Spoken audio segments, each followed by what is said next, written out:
Dan ikhwatal iman, saya rasa kita sepakat, kita ini seluruh umat Islam ini memiliki cita-cita dan tujuan yang sama. Apa sih tujuan kita di balik ibadah yang kita kerjakan saat ini? Apa tujuan kita sebenarnya? Kalau seandainya tujuannya dunia, ya itu sudah jelas.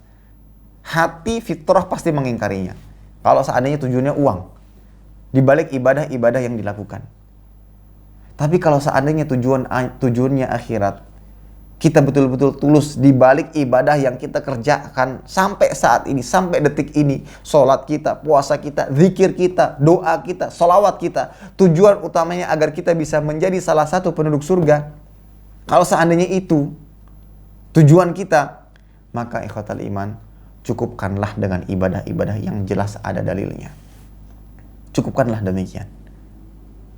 Kalau seandainya tujuan kita seperti itu, jangan kita mau melakukan ibadah yang kita ragukan. Baik, kita belum pasti ini dalilnya ada ataukah tidak. Belum sampai ilmunya kepada kita. Ya sudah, kita lakukan saja ibadah yang jelas-jelas ada dalilnya. Bahkan menjaga ibadah wajib saja, kualitasnya kita perbagus, kekhusyuannya dan semisalnya, itu sudah cukup memasukkan hamba, menjadi sebab masuknya hamba ke dalam surga. Ditunjukkan dalam sebuah hadis sahih, ada Arab Badui yang datang kepada Nabi SAW mengatakan, "Ya Rasulullah, dullani ala amalin idza amiltuhu dakhaltu jannah." Wahai Rasul SAW, tunjukkan kepadaku amalan-amalan yang jika aku kerjakan aku masuk surga. Nabi SAW mengatakan, "Ta'budullah wa la tusyriku bihi syai'a." Wa la tusyrik bihi syai'a. Engkau beribadah kepada Allah dan jangan menyekutukannya. Wa tuqimus shalatal maktubah. Yang kedua, engkau kerjakan salat lima waktu. Wa tuaddiz zakatal mafruḍah. Yang ketiga, engkau tunaikan zakat wajib. Wa tasum Ramadan, dan engkau berpuasa Ramadan. Itu saja yang disebutkan oleh Nabi SAW. Haji tidak. Kenapa? Karena haji mungkin berkaitan dengan kemampuan. Bisa saja orang ini tidak mampu. Maka kata Arab Badui yang datang kepada Nabi SAW tadi mengatakan, "Walladzi nafsi biyadi la azidu ala hadza."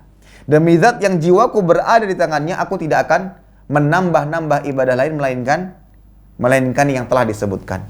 Kemudian dia pergi. Setelah pergi, Nabi SAW mendapatkan wahyu dari Allah Jalla wa'ala. Kemudian Nabi mengatakan kepada para sahabatnya, "Man sarrahu an yanzura ila rajulin min ahlil jannah, falyanzur ila hadha." Siapa di antara kalian yang hendak melihat salah satu penduduk surga, maka lihatlah orang tadi. Baik, apakah ibadahnya macam-macam? Tidak. Ibadahnya yang kita kenal, yang kita sepakati. Tidak boleh menyekutukan Allah, yaitu bertauhid. Kemudian sholat 5 waktu. Kemudian zakat wajib. Kemudian puasa Ramadan. Dikerjakan dengan ikhlas sesuai dengan tuntunan Nabi SAW.